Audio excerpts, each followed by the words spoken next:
What's good? Welcome back. Welcome to another episode of Keeping It Real. I'm streaming live on Facebook, YouTube, and LinkedIn. Keeping It Real is your go to show for personal and professional development, diving deep into fitness, public speaking, networking, and sometimes real estate. I appreciate you joining me tonight, whether it's live or on the replay. If you're watching live, say hello. Don't be a stranger. Let's connect. This isn't just a show, this is the start of a growing community. Together, we can build a space where like minded individuals connect, learn, and grow personally and professionally. What's your next move as far as personal or professional development? Let me know in the comments today. Comment below and let's kick things off together. Hello, I'm Jason Harris, and I'm unofficially the fittest commercial real estate professional south of Boston, but maybe not this far south. Also known as Coach FitPro J, your diet-free fat loss specialist. I'm the coach who talks the talk and walks the walk. I've been there, done that, and now I empower real estate professionals and entrepreneurs to take control of their nutrition and fitness without feeling overwhelmed by keeping it simple, keeping it moving, and keeping it real. Welcome to the weekly live broadcast, Keeping It Real. All right, tonight we're going to start with the core four of networking segment. After that, from stage fright to spotlight, the public speaking segment of the show. Then we'll get into fitness success, the four pillars of achievement. And then we'll finish off with real estate. All right, so let's get started. The core four of networking. Networking is an essential skill in both business and personal development. In the core four of networking segment, I break down the key practices for building strong, lasting relationships. Do you know about the core four of networking? Can you tell me what they are? They're right there on your screen. I'll be breaking down the core four 1 week at a time. Week 1, show up. Why simply being present can open doors to success. Week 2, be yourself.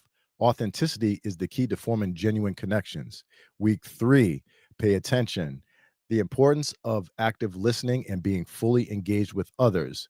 Week 4, follow up. How to maintain and grow relationships beyond the first meeting. All right, so I want to know, what's the most challenging aspect of networking that you have faced, and how did you address it? Or is it something that's still a challenge for you? Please share it. Share your biggest networking challenges and how you've addressed them in the comments. And if you have that one that you don't know how to address, put that in there too, and we'll help you out with it. In addition to the core four of networking, this segment will also showcase local members of the networking organizations that I'm affiliated with, as well as other businesses and professionals that are in my network. I'll also provide insights on local networking events that I attend. Tonight, we're going to talk about number 4 of the core 4 of networking. What's that, you ask? Check out this short video, and I will give you the answer. The fourth one's the most important. What do you think, Al? Oh yeah, there's no point in doing all three if you don't do the fourth. That's right. So why is the fourth so important now? Because the fortune's in the FU. What do you mean? Fortune's in the follow-up. Ah, that's right. Follow up. Don't have a conversation with somebody, take their business card, and then do nothing. Follow up. All right. So follow up. Let's check out what Al and I had to say about following up. Stay tuned. Fix this. There we go. Hello, Al. How's it going this evening? How you doing? Good. How you doing, Jay? Awesome. I'm doing awesome. Could you please introduce yourself to the new members of the audience? Sure, yeah. My name's Albert Moy. I'm a financial advisor with Edward Jones. So, I do all types of financial planning as well as, any type of wealth protection. Let me know if you have any questions. Awesome. Thanks, Al. Let's talk about following up and a few reasons why it's so crucial. Let's see here. So following up, it strengthens connections. The initial interaction lays the groundwork, but the follow-up builds the trust and rapport. You in the audience, can you share a time when following up actually helped you turn an initial connection into a meaningful relationship? Let us know in the comments. Al, I got a question for you. How do you approach follow-ups differently depending on the type of connection, like a potential client versus a referral partner?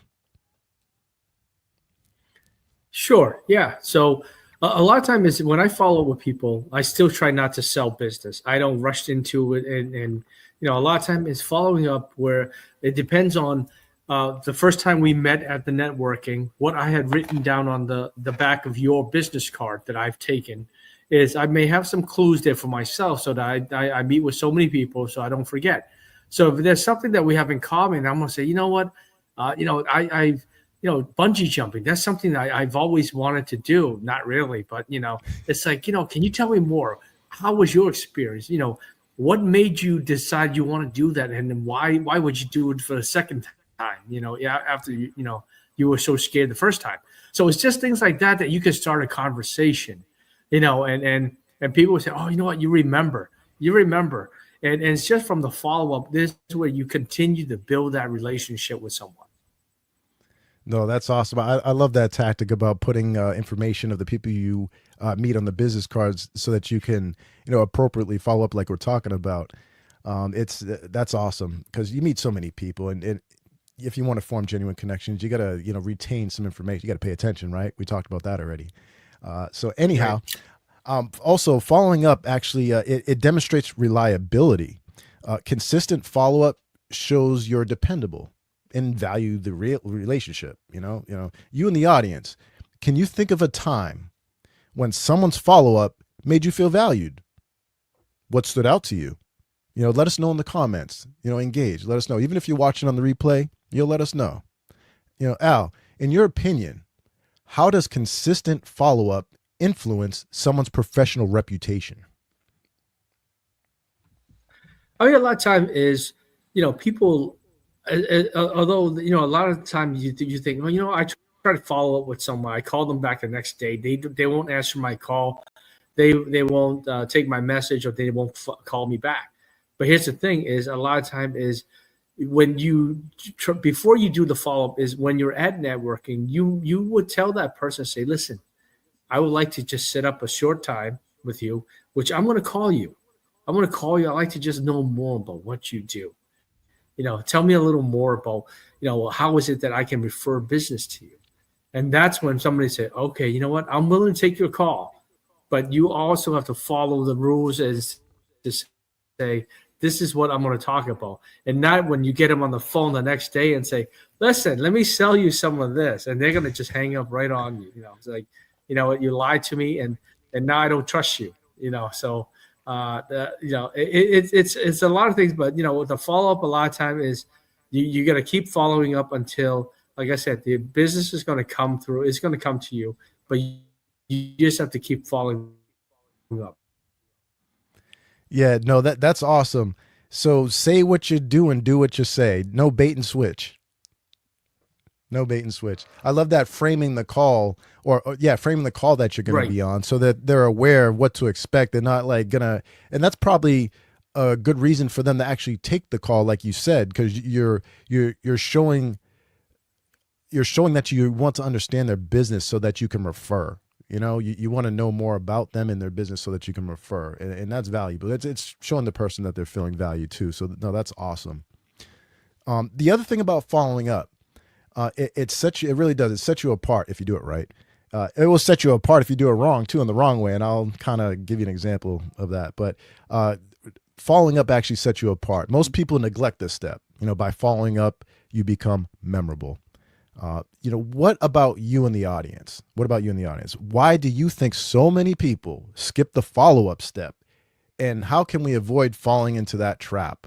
Drop a comment and let us know. Even if you're on the replay, we'll interact with you. Al, why do you think follow-up is such an overlooked step in networking, even though it's so impactful? Why? Why is that?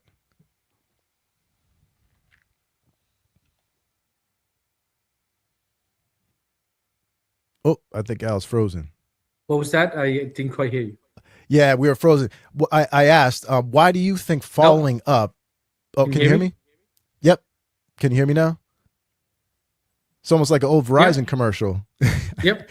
Can you hear me? No. All right. So, well, Al, why do you think following up is such an overlooked step in networking, even though it's so impactful? Well, it's because, when you meet someone the day before or 2 days before, And if you don't follow up, that person's going to forget about you. He's not going to remember who you are. You know, so if you say whether it's a day, 2 days, 3 days, people will still remember you. Say, hey, I met you at this networking group. I don't know if you had mentioned this about your practice, or you had mentioned this that you enjoy doing.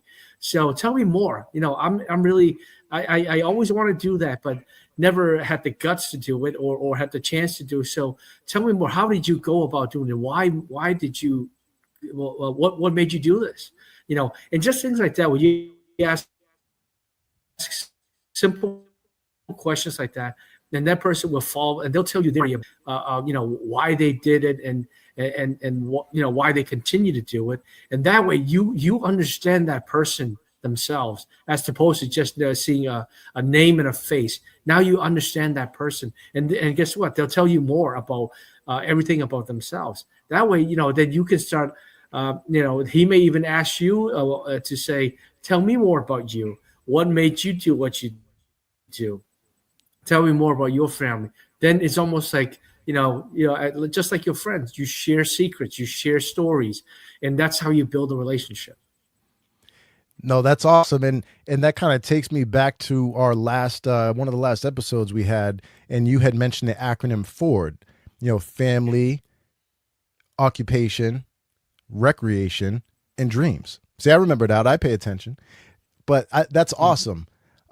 So following up, you're able to utilize that and show that you actually are paying attention, that you do value creating a relationship with this person. No, that's great. I wanted to talk about real quick a recent follow-up that I was at the receiving end of. No names. I met somebody at a networking event last week. I'm looking for my phone here. I can remember. Anyway, I was at a networking event last week, and we exchanged business. We talked and then exchanged business cards and whatnot.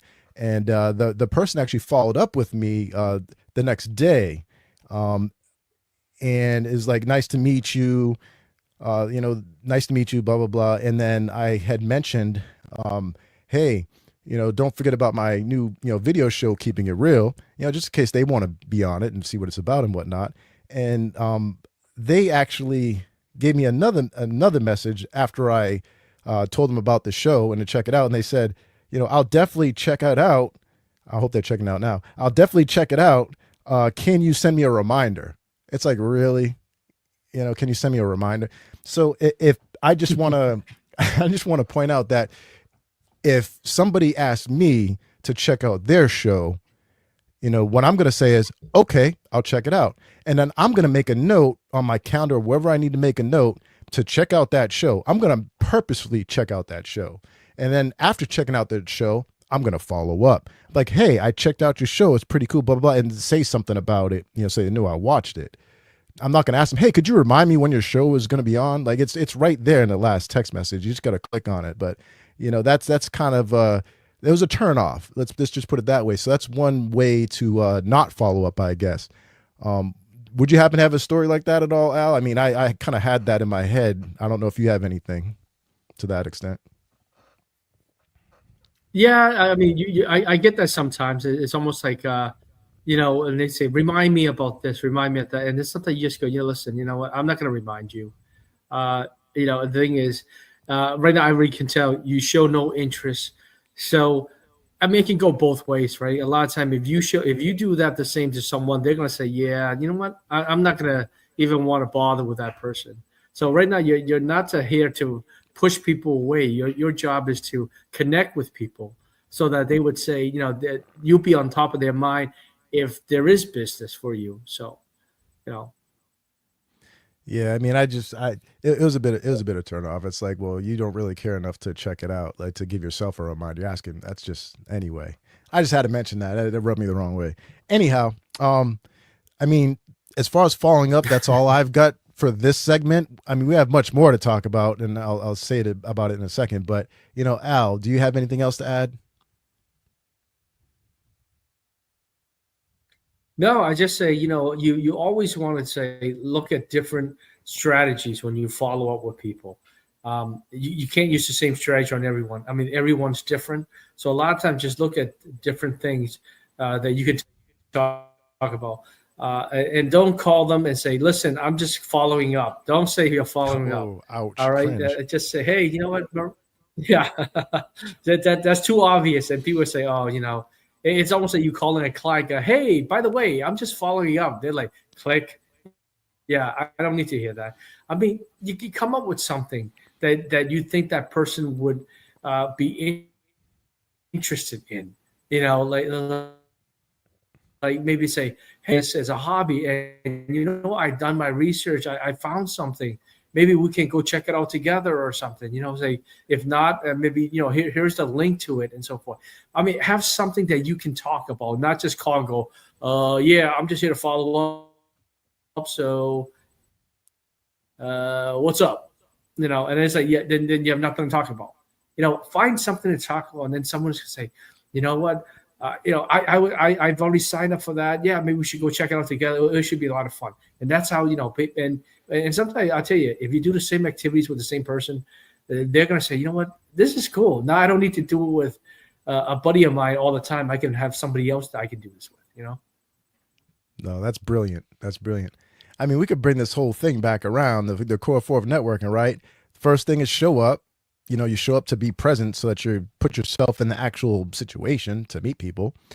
And then after you show up, be yourself. And being yourself, what that's going to do is allow other people to open up so that when you do the next step, pay attention, you actually have something to pay attention to. And to what Al just said, when you do pay attention and you get that info, take mental note of it. That way, when you do the last step, follow up, like he just said, you have something to talk about. Perfect, full circle. Awesome, Al. So in future episodes, though, we'll talk about how to follow up, effective follow-up techniques, the return on investment of following up, and tips for long-term success as far as following up is concerned. Next week is Monday again. Next Monday is week 1 again, I should say. So we'll end up at the first of the core four of networking, which is show up. Why simply being present can open doors to success. And we'll talk about that then. If you'd like to be a guest on the show, please get in touch. I'd be happy to have you. Al, what's the best way for someone in the audience to connect with you? Sure. There's 2 ways. They can email me at albert.moy, that's MUI, at edwardjones.com, or simply pick up the phone, give me a call at 508-697-5389. Awesome. And Al, what states can you work with people in? I can work with people from almost in every state within the United States. Awesome. That's a question I meant to ask you. Thank you for that. As always, thanks for joining me tonight, Al. I appreciate you. Mm-hmm. You come through, man. Look for Al on future episodes. Appreciate it, Al. You're welcome. All right. Awesome. So next Monday happens to be week 1. So the topic will be show up. Why simply being present can open doors to success. Are you interested in being a guest on the show? Reach out. I'd love to have you on. And if you catch me at a networking event, don't hesitate to just pull me aside and let's make some on-camera magic happen. All right. Next up is From Stage Fright to Spotlight, our comprehensive public speaking segment designed to help you master this crucial skill. Whether you're speaking to a large audience or just in front of a small group, this segment of the show will give you the tools you need to shed the stage fright and step confidently into the spotlight.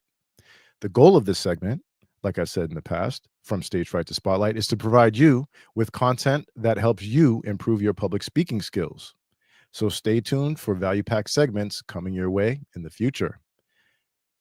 Although I would like to invite you, if you wanted to work on your public speaking skills or see how other people work on their public speaking skills, what you can do is come to my next upcoming virtual Toastmaster meeting. It's virtual, so it doesn't matter what state you're in or where you're at. You just log into Zoom and you get to experience Toastmasters. And if you don't know what Toastmasters is, let me explain that for you. Toastmasters International is a nonprofit educational organization that teaches public speaking and leadership skills through a worldwide network of clubs. I happen to belong to the Spirited Speakers Club out of Middleborough, Massachusetts, and we do currently meet virtually, getting ready to do in person though soon, as well as virtual at the same time. But right now, we're currently meet virtually on the second and fourth Wednesdays of every month. So if you want to experience a virtual meeting and see what it's all about, you can comment spirited under this video and I'll share with you the link to our next meeting. That next meeting will be on Wednesday, February 12th from 7 to 8:30 p.m. Eastern Standard Time. Don't miss out, comment spirited, and I'll share the meeting link with you. Got to check that out. You can feel free to sit back and observe from the sidelines if you're shy and bashful. It's all right. We'll make you feel comfortable, but participation is optional. No pressure. Just relax and enjoy the experience. Hope to see you there. Okay, next up is fitness success. Fitness success, the 4 pillars of achievement. Each week, I alone or with a guest will break down a specific pillar to help you build a balanced, sustainable fitness routine. Week 1, pillar 1, nutrition habits. Master your nutrition and fuel your body for success. Week 2 happens to be pillar 2, stress management. Practical strategies for managing life's inevitable stressors. Week 3, pillar 3, physical activity. Tips to stay active and energized, no matter your fitness level. And then week 4, pillar 4, recovery measures. Recovery is key.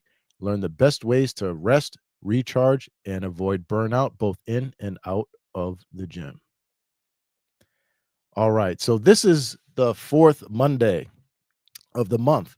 So our focus tonight will be on pillar 4, recovery measures. Recovery is key. Learn the best ways to rest, recharge, and avoid burnout both in and out of the gym. As an entrepreneur or real estate professional or any professional really, the pressure to perform at a high level can take a toll on your body and your mind as well. Whether you're pushing to grow your business, meet tight deadlines, or maybe manage a packed schedule, right? Recovery often gets overlooked.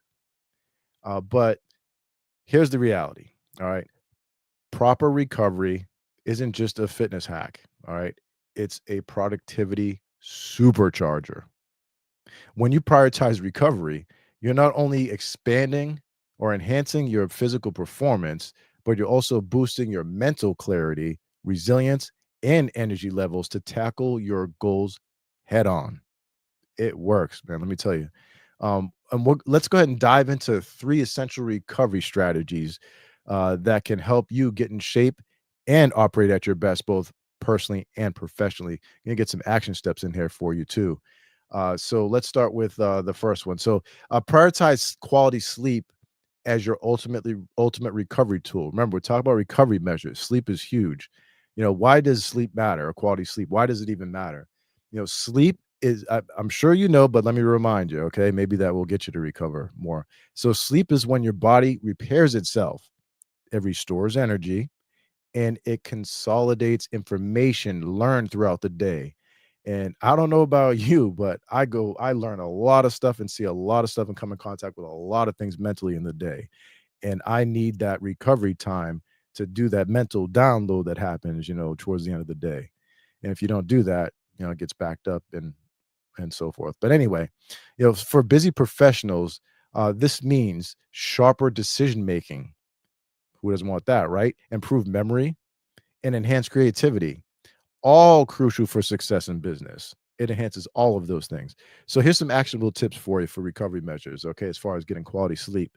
What you want to do is establish a consistent sleep schedule, even on weekends, to regulate your circadian rhythm. Your circadian rhythm is pretty much your body's routine as far as its wake and sleep cycles. You want to kind of keep that as close as possible. And like I said, even on the weekend. Uh, Another thing you can do besides establishing a consistent sleep schedule is create a sleep-friendly environment. A sleep-friendly environment, by keeping the room dark, quiet, and cool. Limit screen time at least an hour before bed to avoid blue light interface or interference, okay, with melatonin production. Because what ends up happening is If you try to go to sleep, you got the TV blaring and it's on, or you get the computer screen, or you're looking at your phone or iPad or what have you, or some mobile device, Android if you don't have an iPhone, sorry. Anyhow, looking at that screen is really going to not get you ready for bed. It's going to, in fact, do the opposite. Like it said, the blue light on the screen and the TVs, they interfere with your melatonin production, which is really important to help you get a good night's rest or even to get to sleep. So you want to create a sleep-friendly environment by maybe turn the TV off and your phone off. Listen to some relaxing music or instrumental meditation music. Meditate. That's a good thing too. We'll talk about that in a second. But create a sleep-friendly environment. Don't have lights on. Keep the room dark and as quiet as possible. They have sleep headphones that you can buy where they're completely flat, so you can lay on your sides, something like that. But that's huge to get a good night's sleep, is create a sleep-friendly environment. So another thing you could do, the third thing you can do to get a good quality night's sleep, is aim for 7 to 9 hours of quality sleep to optimize mental and physical recovery. All right. It's huge if you get 7 to 9 hours of quality sleep. You don't want it to be broken up so much. Um, how many hours of sleep are you currently getting each night? Let me know in the comments right here. It's a live show, by the way. So if you're watching, I want to know how many hours of sleep you're currently getting each night, unless I'm being watched by AI these days. I don't know. Anyway, and I also want to know, do you feel it's enough to keep you sharp throughout the next day? All right. So how many hours of sleep? Crickets. But okay, if you're watching on the replay, I'd still like to know how many hours of sleep you're currently getting each night, because I will interact with the comments on the replay. All right. As far as work is concerned and quality sleep, I wanted there's a link to productivity and quality sleep. Entrepreneurs operating on insufficient sleep may experience a 50% drop in problem solving abilities. That's nuts. That's crazy. I've been tired before, and I could see how that's true.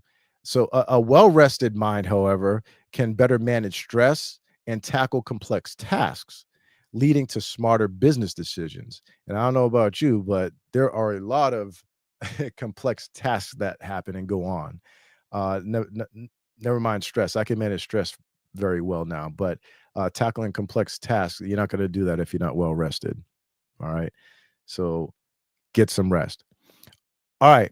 Second thing, as far as recovery measures, okay, incorporate active recovery into your routine. Active recovery. So, recovery doesn't always mean complete rest, by the way. Active recovery is like walking, yoga, or even like light stretching, even. That it helps improve blood flow, it flushes out toxins, it reduces muscle soreness, it does a lot of different things, without overloading the body. All right. So this is especially important for professionals who may struggle to find time for full rest days. So active rest. I'm gonna give you some actionable tips for active rest. Uh, One thing you can do is schedule short, like low intensity activities on rest days. Like I was talking, like a 20, 10, 15, 20-minute walk during your lunch break. All right. Or a gentle yoga session after work. Sign up for one of those yoga classes and check those out. Those are very advantageous. But something low intensity you want to schedule on a rest day. Another thing you could do is take advantage of mobility exercises, or foam rolling even, to target stiff muscles, particularly if you sit for a long hours. I know I do, and I make sure that I get up every so often. So if you don't know any mobility exercises or what that even is, or foam rolling, hit me up and ask. I'll do a show on it. I'll on the segment recovery measures. I'll talk about mobilities or foam rolling if you like. If you're watching on the replay, you have plenty of time until the end of next month to get it in under the comments. All right, so take advantage of mobility exercises or foam rolling. And then another thing you can do to take advantage of active recovery is use movement breaks throughout your workday. This is what I do this a lot. Example, a 5-minute stretch every hour, okay, to prevent physical stagnation and mental fatigue. You can get up, walk around, get up, stretch, like whatever. It doesn't matter. Just stop sitting and do something else. Be slightly active for a second. and then sit back down. All right. I want to know though, whether you're watching on the replay, you're live right now. All right. If you're live right now, I want you to interact. If you work at a desk, how often do you get up and move during the day? And then could you add a quick stretch break to your routine? Think about it. I mean, I think anybody can. You get up to use the restroom, right? You can get up and stretch or move around for a second. All right. All right. So, as far as active recovery and the link to productivity for work, active recovery not only improves physical performance, but also keeps your energy levels steady. Um, it reduces that dreaded afternoon slump, that mid-afternoon crash. It also enhances focus for high productivity tasks as well. So active recovery is where it's at. Active recovery. Any questions on that after the fact, please put them in the comments and I'll get back with you. I'll follow up. All right. Third thing here for recovery measures. Leverage stress relief recovery practices to balance your mind and body. What do I mean?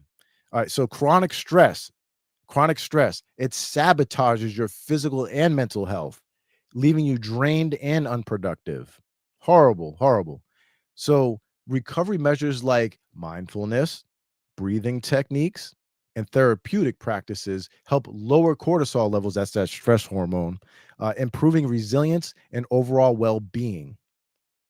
All right. Again, recovery measures like mindfulness, breathing techniques, and therapeutic practices help lower cortisol levels, which improves resilience and overall well being. And here's some action tips that you can take. So, practice mindfulness or meditation. It's real easy for 10, 15 minutes daily, 5 minutes even to reset your focus. I mean, if you're a beginner, try using apps like Calm or Headspace to guide you. Real easy. All right. That's one thing you can do. I do that religiously, and I have my clients do as well, and it works unbelievably. Uh, Another thing you can do is include weekly recovery focused practices such as massage therapy. Who doesn't like a massage, right? Acupuncture, don't sleep on acupuncture. It works. Or sauna sessions, even steam or dry sauna sessions. Okay, to alleviate stress and muscle tension. All right, so include weekly recovery focused practices. Pick a few.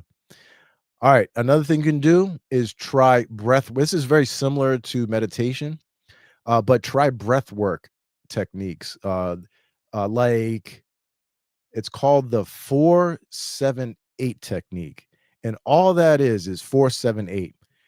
Breathe in for 4 seconds, hold your breath for 7 seconds, and then you exhale for 8 seconds. So 4-7-8. 4 in, 7 hold, 8 breathe out. All right, that will instantly calm your nervous system. It really does work, folks. During high pressure moments at work, especially, or just in general in life. Breath work. Remember, next time you feel stressed or like just overwhelmed, try it. 4-7-8. Breathe in 4 seconds, hold it for 7 seconds, breathe out for 8 seconds. Awesome. I wanted to know if you've ever tried a mindfulness or meditation app before. Have you? And if you haven't, what's holding you up? What's stopping you from giving it a shot? Let me know in the comments. All right. And now the productivity link to work and mindfulness. Entrepreneurs who manage stress effectively, like myself, are more likely to remain calm under pressure, think strategically, and maintain emotional intelligence. Again, entrepreneurs who manage stress effectively are more likely to remain calm under pressure. Cool as a cucumber, right? Think strategically so you can think straight, and then maintain emotional intelligence. You're aware of what other people are feeling and what's going on. All right. Key traits for leadership and client relationships. Huge. All right. In the fast paced world of entrepreneurship and professional life, it's easy to fall into the trap of go, go, go without taking time to recover. But the truth is, recovery isn't a luxury, it's a necessity for long term success. By prioritizing quality sleep, incorporating active recovery into your routine, and embracing stress relief practices. You're setting yourself up to not only feel and look better, but also perform at your peak. And who doesn't want to do that?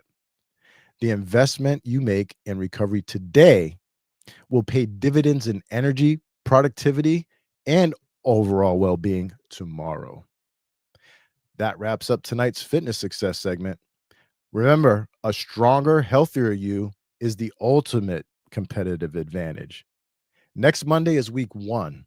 All right. So we'll be discussing pillar 1, nutrition habits. Master your nutrition and fuel your body for success.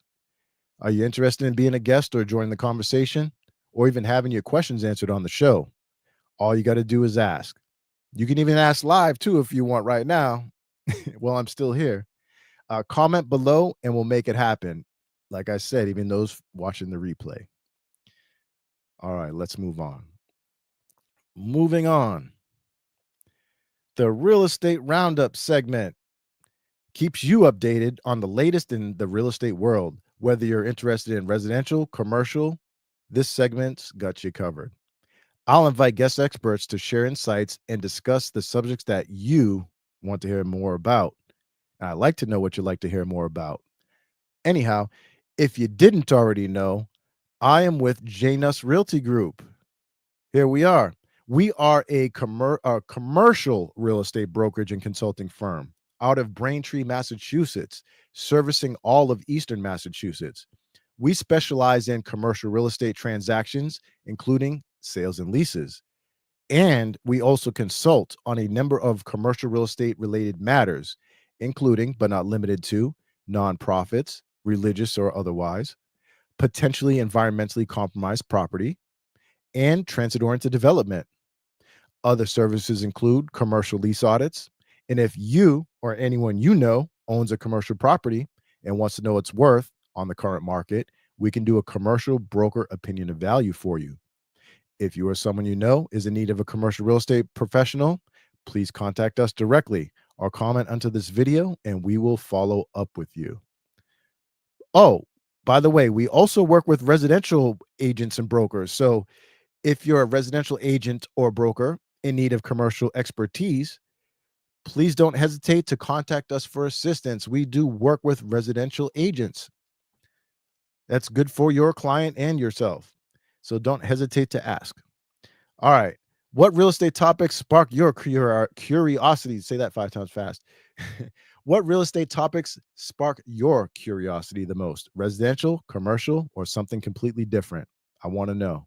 I'd really appreciate it if you'd share your thoughts in the comments. And if you're watching on the replay, your input is just as valuable. Leave a comment. Your feedback will guide me in creating future content. Okay, keeping it moving.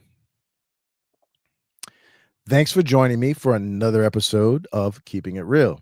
We're live on Facebook, YouTube, and LinkedIn.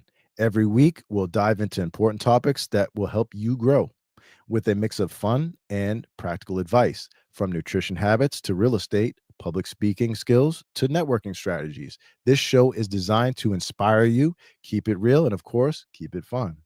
Tonight, in the Core 4 of Networking segment, Al and I talked about the importance of the follow up. Then, in the public speaking segment of the show, From Stage Fright to Spotlight, I invited you to visit my next Toastmaster meeting. In the fitness success segment, we covered what recovery measures do to get you in shape and boost productivity for all you entrepreneurs and real estate professionals out there. All right. Then lastly, I told you about the services of my commercial real estate brokerage and consulting firm, JNUS Realty Group. I hope that you enjoyed this episode. If you did, please leave a comment about what you enjoyed. And if you didn't, I want to know about that too. All feedback is welcome. If you arrived after we started or missed any details, don't worry. You can always check out the replay. Before we end tonight's show, I have one last thing to share. Every show will end on a high note with a funny meme or a short, hilarious video to keep you smiling. Please stand by for this week's funny moment. For customers at a Kansas Home Depot, police responded to reports of a bomb threat at the store in Wichita. A customer alerted employees. A man inside the bathroom said there was a bomb in the building. Police were able to locate the man responsible for those comments, and that man told police he warned other guests to leave the restroom because he was, quote, fixing to blow it up, but had no intention of causing a panic. Man also told police others in the room laughed, understanding his joke, which I'm just now getting. Home Depot says they will not be pressing charges. But I can tell you right now, you asked the producer for me to read that, didn't you? To Ethan now, please. No.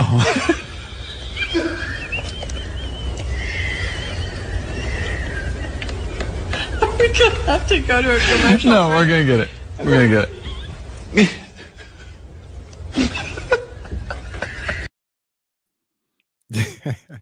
That was one of the funnier news ones. All right, so thanks for joining me this evening.